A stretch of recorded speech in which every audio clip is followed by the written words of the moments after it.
Welcome to Snoozecast, the podcast designed to help you fall asleep. On Snoozecast, we read excerpts from public domain works and occasionally original stories. We'd like to thank our listeners. If you enjoy our show, please review us on Apple Podcasts and also share it with a friend. This episode is brought to you by hearing a song you love but had forgotten about. Tonight, we'll be reading from Robert Frost's 1924 Pulitzer Prize-winning poetry collection titled New Hampshire.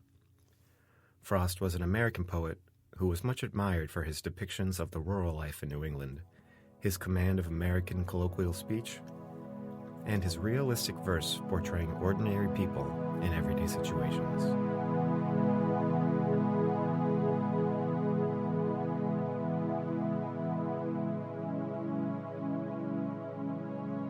Let's get cozy. Close your eyes. Relax your body into the softness of your bed. Now, take a few deep breaths.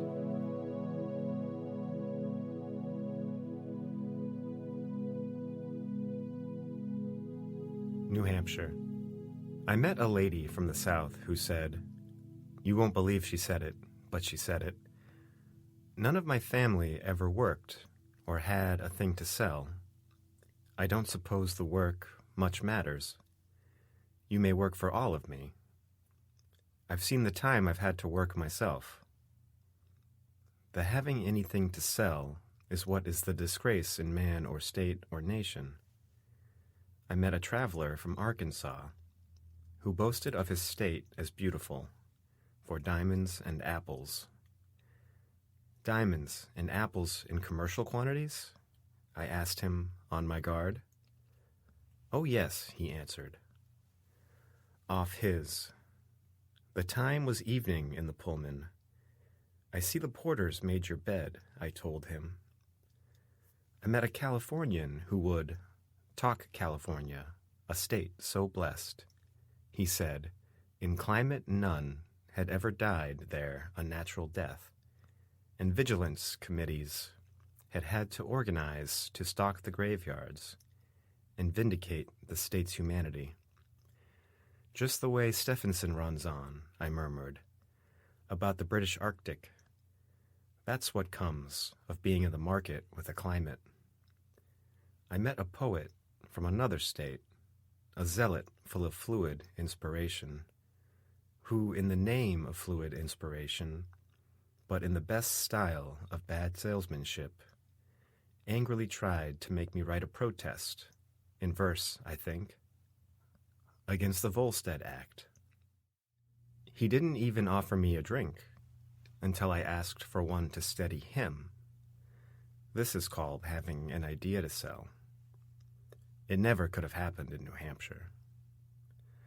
The only person really soiled with trade I ever stumbled on in old New Hampshire was someone who had just come back ashamed from selling things in California. He'd built a noble mansard roof with balls on turrets like Constantinople, deep in woods, some 10 miles from a railroad station, as if to put forever out of mind the hope of being, as we say, received. I found him standing at the close of the day, inside the threshold of his open barn, like a lone actor on a gloomy stage, and recognized him through the iron gray, in which his face was muffled to the eyes, as an old boyhood friend, and once indeed a drover with me on the road to Brighton. His farm was grounds, and not a farm at all. His house among the local sheds and shanties rose like a factor's at a trading station. And he was rich, and I was still a rascal.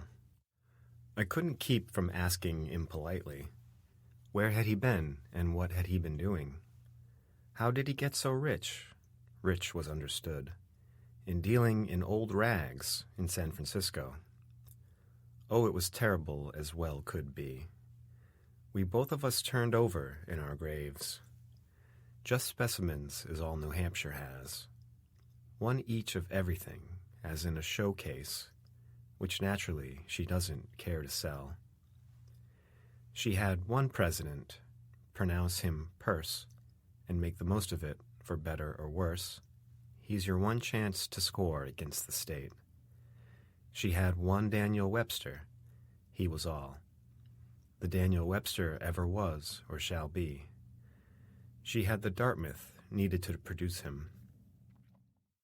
I call her old. She has one family, whose claim is good to being settled here, before the era of colonization, and before that of exploration even. John Smith remarked them as he coasted by, dangling their legs and fishing off a wharf, at the Isles of Shoals, and satisfied himself. They weren't red Indians, but veritable pre-primitives of the white race, dawn people, like those who furnished Adam's sons with wives. However uninnocent they may have been in being there so early in our history, they'd been there then 100 years or more. Pity he didn't ask what they were up to at that date with a wharf already built, and take their name. They've since told me their name, today an honored one in Nottingham. As for what they were up to more than fishing, suppose they weren't behaving puritanly. The hour had not yet struck for being good. Mankind had not yet gone on the sabbatical. It became an explorer of the deep, not to explore too deep in others' business. Did you but know of him?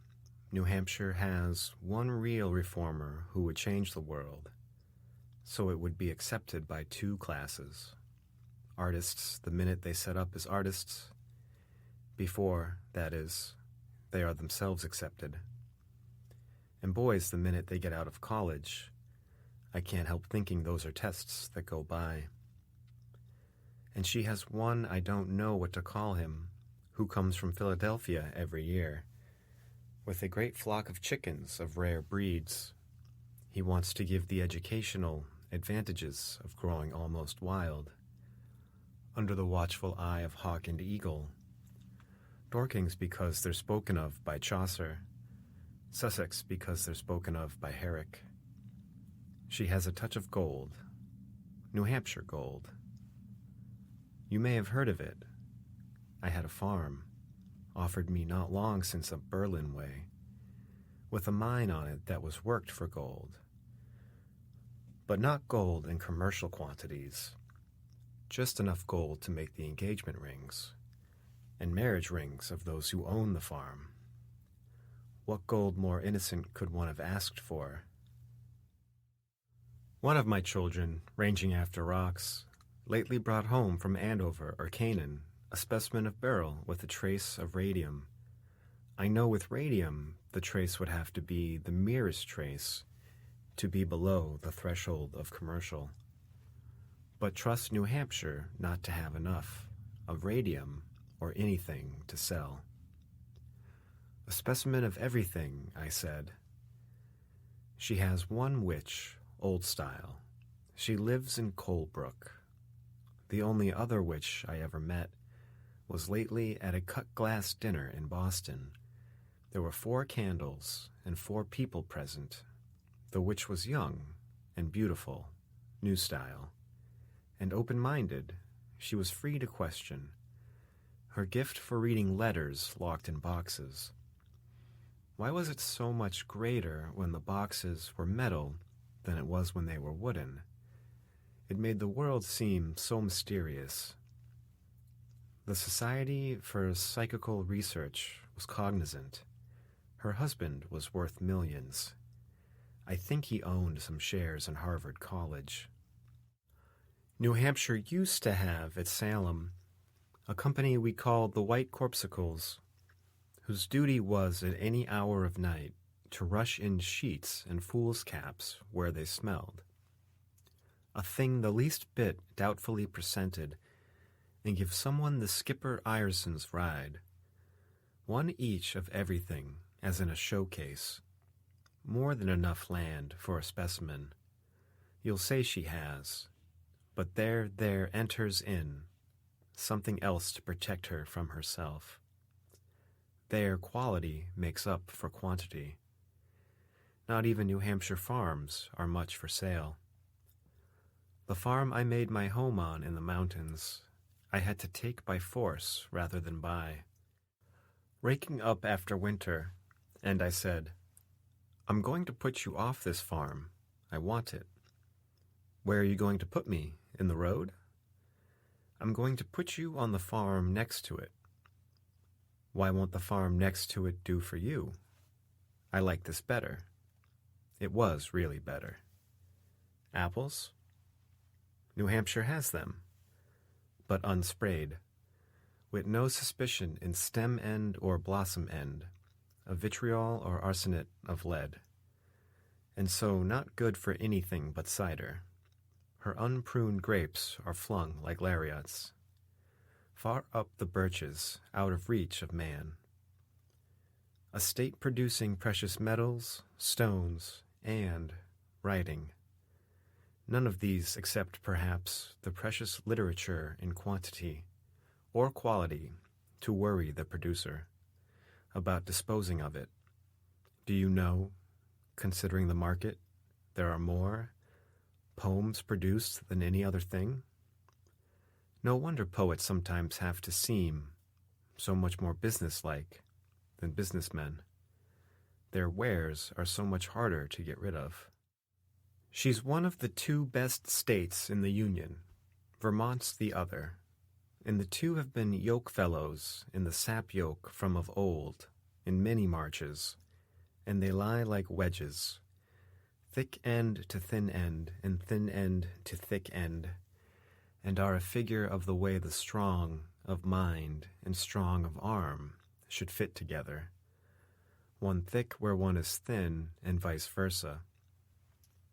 New Hampshire raises the Connecticut in a trout hatchery near Canada, but soon divides the river with Vermont. Both are delightful states for their absurdly small towns.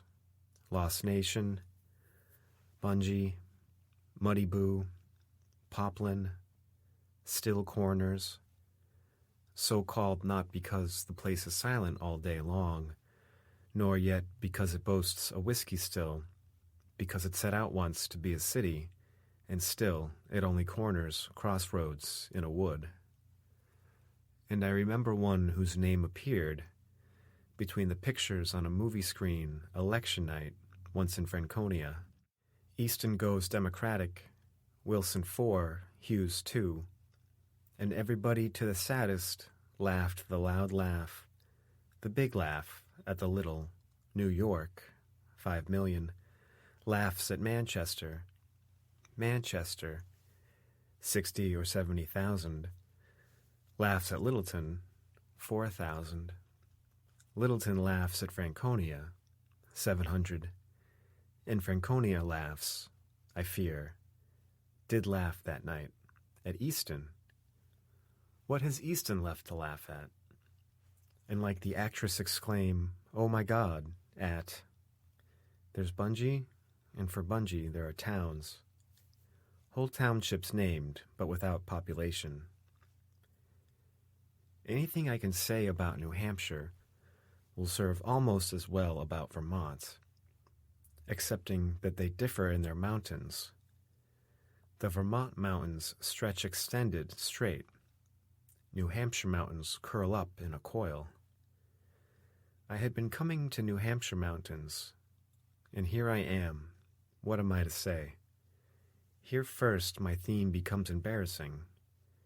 Emerson said, "The God who made New Hampshire taunted the lofty land with little men. Another Massachusetts poet said, "I go no more to summer in New Hampshire. I've given up my summer place in Dublin." But when I asked to know what ailed New Hampshire, she said she couldn't stand the people in it. The little men, it's Massachusetts speaking. And when I asked to know what ailed the people, she said, "Go read your own books and find out." I may as well confess myself the author of several books against the world in general, to take them as against a special state, or even nations to restrict my meaning. I'm what is called a sensibilist, or otherwise an environmentalist. I refuse to adapt myself a mite to any change from hot to cold, from wet to dry, from poor to rich, or back again. I make a virtue of my suffering from nearly everything that goes on around me. In other words, I know wherever I am, being the creature of literature I am, I shall not lack for pain to keep me awake. Kit Marlowe taught me how to say my prayers. Why this is hell, nor am I out of it. Samoa, Russia, Ireland I complain of, no less than England, France, and Italy.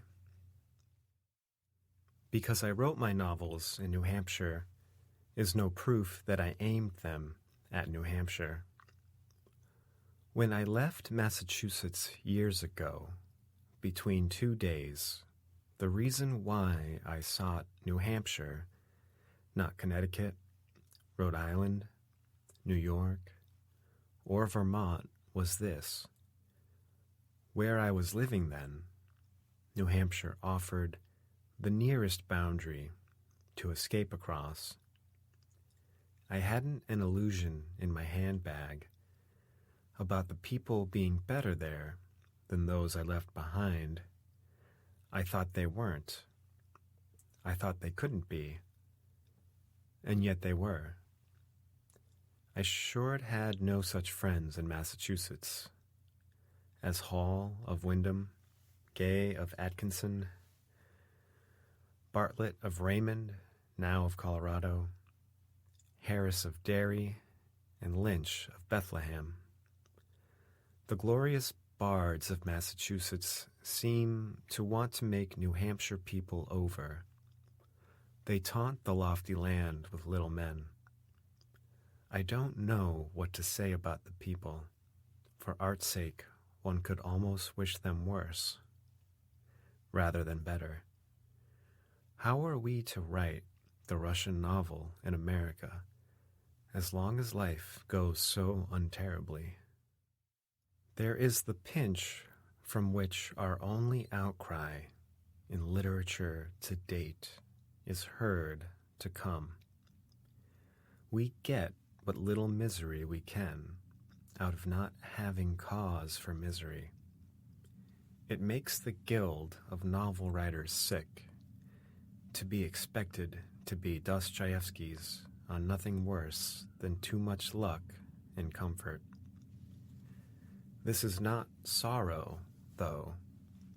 It's just the vapors, and recognized as such in Russia itself, under the new regime, and so forbidden. If well it is with Russia, then feel free to say so, or be stood against the wall and shot. It's Pollyanna now, or death. This, then, is the new freedom we hear tell of, and very sensible. No state can build a literature that shall at once be sound and sad on a foundation of well-being. To show the level of intelligence among us, it was just a Warren farmer whose horse had pulled him short up in the road. By me, a stranger, This is what he said, from nothing but embarrassment and want of anything more sociable to say. You hear those hound dogs sing on Moosalauck. Well, they remind me of the hue and cry we've heard against the mid-Victorians and never rightly understood till Brian retired from politics and joined the chorus. The matter with the mid-Victorians seems to have been a man named John L. Darwin. Go along, I said to him, he to his horse. I knew a man who, failing as a farmer, burned down his farmhouse for the fire insurance and spent the proceeds on a telescope to satisfy a lifelong curiosity about our place among the infinities. And how was that for other worldliness? If I must choose which I would elevate, the people or the already lofty mountains, I'd elevate the already lofty mountains. The only fault I find with old New Hampshire is that her mountains aren't quite high enough. I was not always so. I've come to be so. How, to my sorrow, how have I attained a height from which to look down critical on mountains? What has given me assurance to say what height becomes New Hampshire mountains, or any mountains? Can it be some strength I feel as of an earthquake in my back, to heave them higher to the morning star? Can it be foreign travel in the Alps, or having seen and credited a moment the solid molding of vast peaks of cloud behind the pitiful reality of Lincoln, Lafayette, and Liberty, or some such sense as says how high shall jet the fountain in proportion to the basin?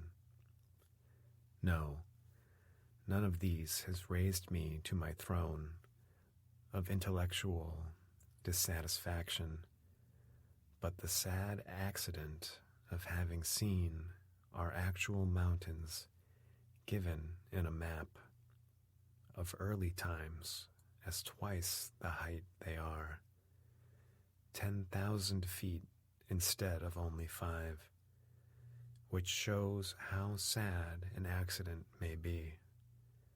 5,000 is no longer high enough, whereas I never had a good idea about improving people in the world. Here I am over fertile in suggestion, and cannot rest from planning day or night how high I'd thrust the peaks in summer snow to tap the upper sky and draw a flow of frosty night air on the vale below, down from the stars to freeze the dew as starry. The more the sensibilist I am, the more I seem to want my mountains wild, the way the wiry gang boss liked the log jam. After he'd picked the lock and got it started, he dodged a log that lifted like an arm against the sky to break his back for him, then came in dancing, skipping with his life across the roar and chaos, and the words we saw him say along the zigzag journey were doubtless as the words we heard him say on coming nearer. Wasn't she an ideal? You bet she was an ideal. For all her mountains fall a little short, her people not quite short enough for art. She's still New